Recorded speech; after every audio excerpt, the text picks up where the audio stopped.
Gary, we start talking about Gozi Ugwu. What's the latest on his fitness situation? He'll be okay. He's a strong lad, and he's just had a little problem with one of the parts of one of the muscle in his body. I won't say where, but because of the opposition, might be listening. But no, he'll be fine. And he only had a couple of days to recover from the knock, and had to play again. Whereas this time he's got 1 or 2 more days to recover, and he's got good powers of recovery from injuries. So hopefully. We're pretty sure that it'd be okay. Yeah, which is a boost, of course, because you couldn't have expected it or couldn't have hoped that his start or his return to Yeovil would have gone any better. It's a good start. You know, we keep looking for a striker that will come in and hit the ground running, and 2 in 2's good, and there were 2 good finishes as well. So we're pleased he started. We always say about being in credit and that, and you know, he knows that if he keeps getting in there, as we promised him, we would create chances for him, and we've been doing that all season. And actually, the goalkeeper made 2 or 3 good saves the other night in the first half. It got him man of the match because he didn't get a lot of touches in the second half. But certainly in the first half, we created some good opportunities. Yeah, and another player that seemed to be good on his debut was Liam Shepherd. You must be pleased with the way that he performed. You're very pleased, yes. He's only a young lad, and what you don't know. You know they can play, but you don't know whether their mentality can handle the pressures of, you know, our position, the league itself, and he handled it very, very well. And he's an excellent addition to our squad, and at the moment an excellent addition to our team. Yeah, and with those 2 back-to-back results, you couldn't really have asked for any more out of those 2 games, could you? No, it's good. 4 points in the last 2 games, and you know, your striker scoring. And to be fair, in the first half against Preston, I thought we played some good football, and we created some good opportunities. Second half, they put us under pressure like they do all teams at their stadium, and hitting a lot of crosses that we had to deal with. And Big Kiefer and Steve, they both proved that they can compete against top strikers in the last 2 games. You know, Hansen instead, and then Davis and Beckford, and obviously Gallagher, who also can be dangerous. So we're really pleased with certain parts of our team, and certainly pleased with the points tally over the last couple of games. Yeah, have you noticed an upturn in the mood in the camp this week because of those two results? Has it lifted the spirit? Yeah, it's always going to lift the spirits, but you know, you still are where you are. You know, we know we're in a position that we've got to get out of as quickly as possible, but the last couple of games have given us that opportunity to stay with the pack, and that was why it was so important. So, you know, we've had to freshen up the team and the squad, and in doing that, you hope that it turns the results around for you a little bit, because it can go the other way, of course. But at the moment, it's worked well for us, and now it's a very, very big game against Coventry on Saturday. Yeah, and Chris Stokes been training with you. What can you tell us about him? Yeah, Chris has been training with us. He's been with us probably a couple of weeks. He's still contracted to Forest Green. You know, I knew him when he was a young player at Bristol City, and ended up getting a big move at 14, 15 to Bolton, was it? And then he's found himself over the period of time playing at Forest Green. But he's a good player at that level, and we think he could be a good player at this level. We're just giving him that opportunity to impress us, as he's a local-ish lad. Yeah, so down the road there could be something happening there. Yeah, well, that's the idea. That's what he's hoping, I think, and we're giving him every chance to show us what he's got. Yeah, which obviously numbers, you've made no secret of the numbers here, so I mean, you have to look at all your options around at the moment. Yeah, we're looking at all options, and we've just been talking in our office now today with everybody. We know that you can only use 5 loans, so if we got 20 loans, it wouldn't be no good, because 15 of them you wouldn't be able to use every week. You can only use 5, so we've got to find ways of bringing in contract players, and that's not easy. We had a bit of luck with Gozi, because he got himself out of contract, and we was able to put him straight on a contract, which is good. But there's not many good players around where that situation is available to you in January, because good players are not out of contract in January, generally. Yeah, and you mentioned Coventry already. I mean, this is a big game, isn't it? Given their position not that far ahead of you. Yeah, it's a big game, and we've got to drag them back towards us. That's for sure. This gives us that opportunity. They'll know that as well, so they'll see it as a pretty big game. When we played them last time, it was their first game at the Rico in front of 28,000, and they looked a top team on that day. You know, they had good support and everything went for them. And then since then, they seem to have struggled a little bit along the way, and the crowds have gone down. So I know Stephen Presley, he's a good lad and good manager. He's going to be a very, very good manager in time, as he is now.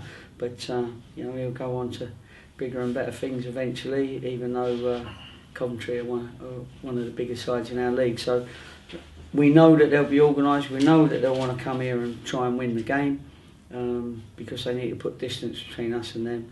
But we're also looking for those 3 points that gets us even further.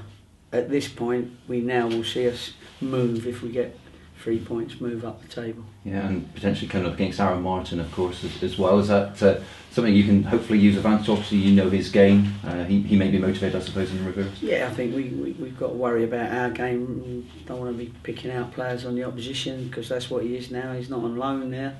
You know, they've signed him, so he's their player, and we'll work the tactics out according to individuals that they've got, the team they got, the shape they got, the tactics they got, and try and pick up the 3 points on the day. That's all really we can tell you.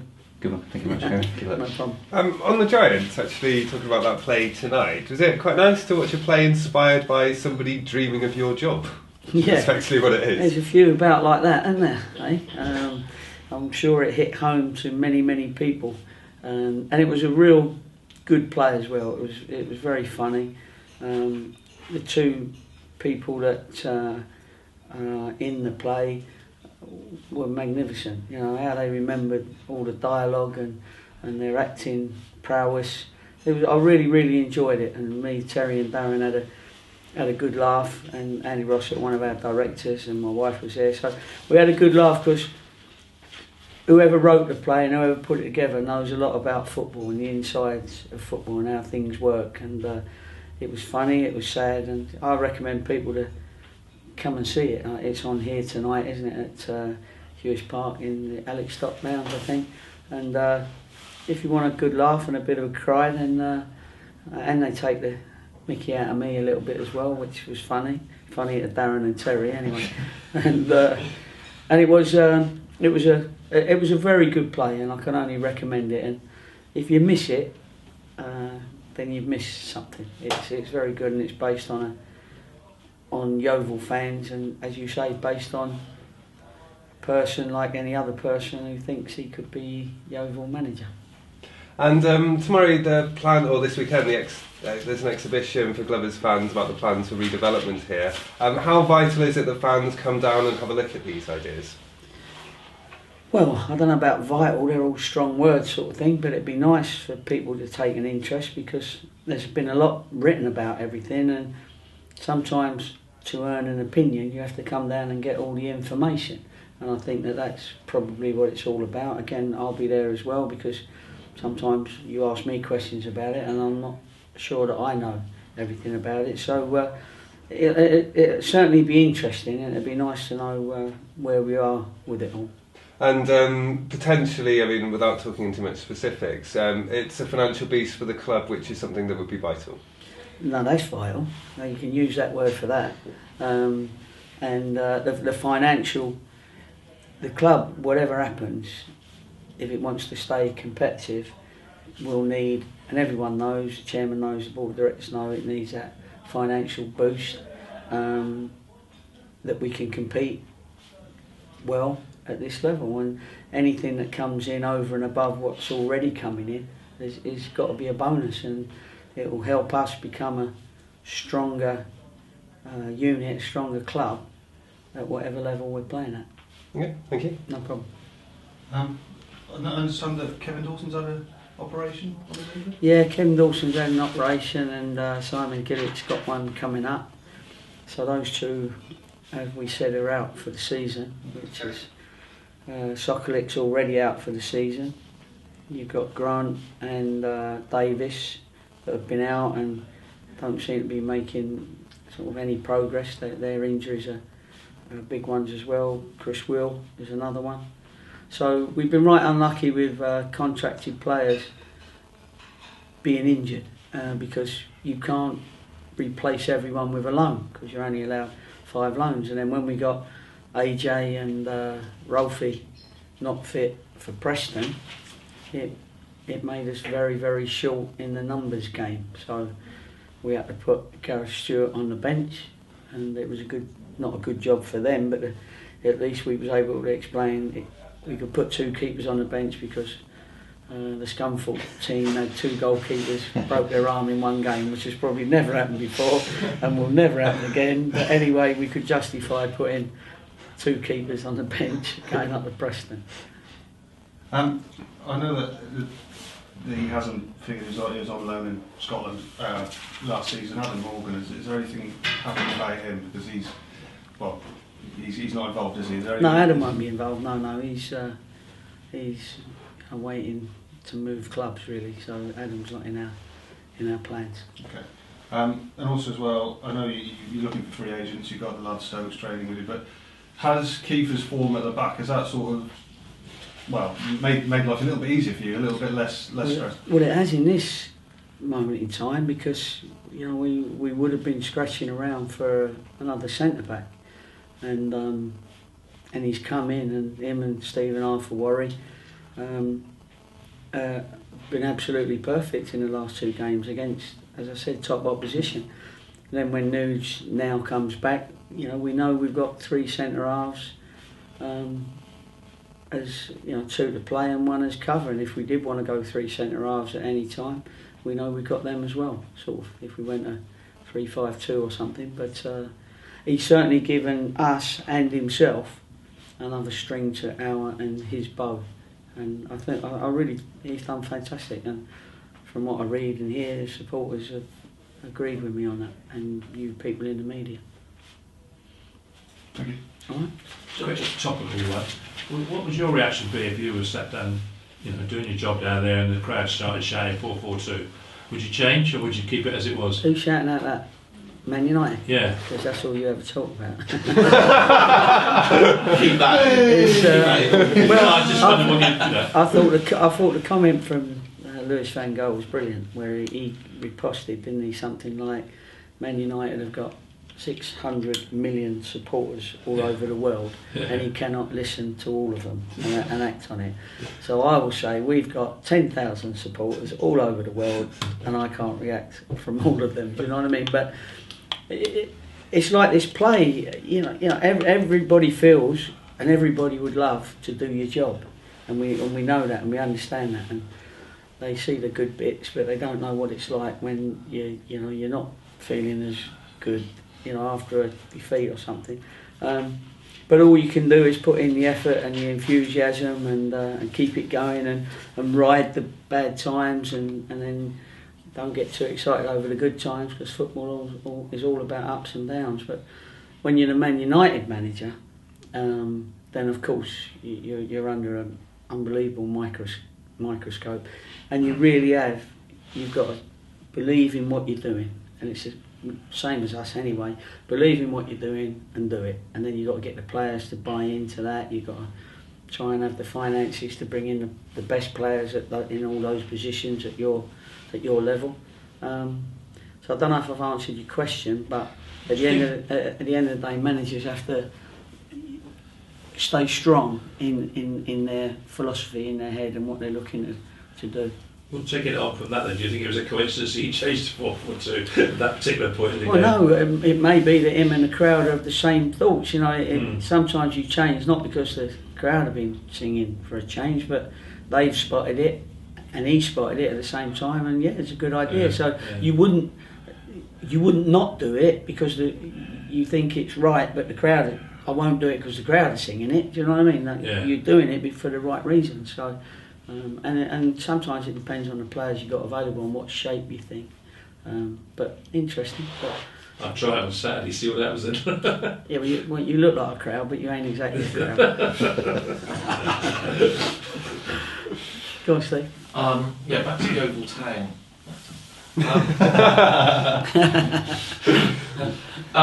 You mentioned about the injury problems at the moment. Not wishing to tempt fate, but say another injury or two on Saturday, and would it then constitute like a crisis? Or? Yes, it would, and we're trying really, really hard and working all hours God sends, and to try and find the players that will cover for the players we lost through long-term injuries, because they've got to be contracted players, not loans, of course, because we've got our loans. And to do that without spending a lot of money, they've got to be out of contract during this January period for us to be able to, like Gozzy, to be able to bring them in, and there just isn't a million of those around. So there's people in different situations, like Stokesy, for instance, and a couple of others we've brought in today, where we can add them to the numbers, but we don't want to just bring in numbers. We've got to make sure that we're not mucking up their lives as well and bringing their family down here just to sit on the bench. We've got to make sure that they're going to be part of our first team squad, and because otherwise you're still going to just keep playing the same players and keep the same players on the bench, and it's not going to help you in any way other than the numbers. So obviously you mentioned that you've got a couple of others in at the moment. Just yeah, we've got a couple in the pipeline. There's a couple of lads as well. We might make very small offers for that are in contract but have turned down deals at other clubs. So there's a couple of those things on the go, but that's very early days yet. I haven't even spoke to the board about that yet, so I better go in there quick before this goes out. So they'll all start panicking. Last week you were mentioning about the fair play rules and regulations about finances, and have you had a chat with the board to see if they've got their figures right? Yeah, we honestly we talk about that all the time, because that is so important that you get that right, and that you use what you've got there to use. That's important. But the club's on top of that. They know. Excuse me, sorry. They know exactly what we got to spend and what we haven't got to spend. That's our physio. That can only be bad news. What we got to spend and how much we've got to use. So I know that, and then when I go in, it's all written down, etc., etc. And it's a hell of a job actually to every month to keep predicting where you're going to be the next month, and then there are some clubs that have got embargoes on them already, that are not allowed to bring in players. So and I'm not sure that every club has admitted it yet. Do you know what I mean? So, but certainly a couple of clubs we've heard from, this fair play thing is pretty strict, and they're being pretty strict about it. So we've got to be careful. So if we can get 10,000 in the stadium every week, we'd be flying, because that's where most of your income comes from. But if it's not, then obviously you've got to work off the support that you're getting. You mentioned earlier about Chris Stokes being a localish player, and I know that the Centre of Excellence is gone from here, but are you still keeping it, listening out for any local youngsters? Yeah, we have. We played a few reserve games where a couple of local youngsters have come in and played for us, and Terry and Darren run some coaching clinics sometimes for the college, etc., etc. And there's always a couple of young lads that you keep an eye on there. But where we are at the minute, we've got to find people for the first division pretty quickly. We haven't got time to be that nursery club that in 5 years' time somebody might come through. Do you know what I mean? Yeah. So it's not the way we can run things here, unfortunately.